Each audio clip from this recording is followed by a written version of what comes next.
Merci, Monsieur Bloch. Pour le groupe Horizon et Indépendants, Monsieur Christophe Plassard.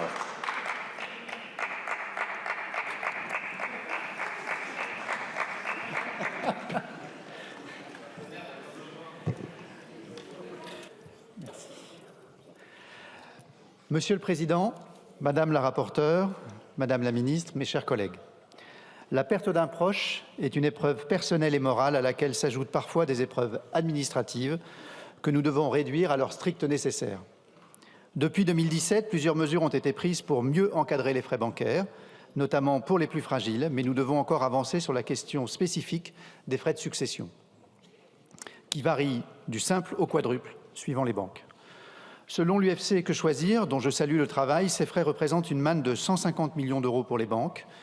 Pour les Français qui sont encore dans la douleur du deuil, ces frais représentent en moyenne 300 €. 300 € sur une succession moyenne de 20 000 €, c'est peut-être pas grand-chose, mais justement, si c'est le cas pour les particuliers, cela l'est d'autant pour les banques. Ce qui est condamnable, ce n'est pas tant la somme, ce qui est condamnable, c'est la méthode.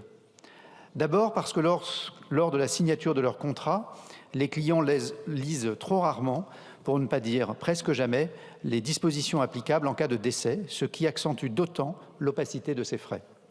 Ensuite, quand les proches reçoivent la facture, ils n'ont que très rarement, pour ne pas dire jamais, le cœur à regarder le détail de ces coûts et alors ils payent des frais qui, en France, sont 2 fois plus élevés en moyenne que chez nos voisins européens.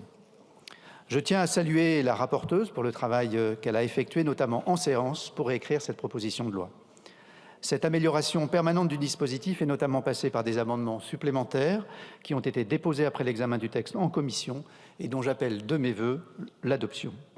Ces amendements visent notamment à élargir le champ de la proposition des opérations et frais bancaires, et pas seulement les opérations de clôture de compte, et d'inclure, dans le rapport remis par le gouvernement au Parlement, une évaluation du nombre de personnes bénéficiant de ce dispositif de gratuité qui est soumis ce soir à notre examen. Je salue également l'inscription de ce texte à l'ordre du jour, adopté à l'unanimité en première lecture, tant à l'Assemblée que sous la précédente mandature qu'au Sénat.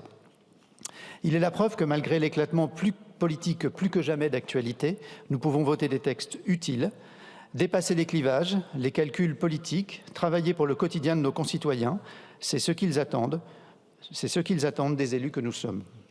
Ce texte en est un exemple et le groupe Horizon et Indépendants votera donc en sa faveur. Je vous remercie. Merci, M. Plassard.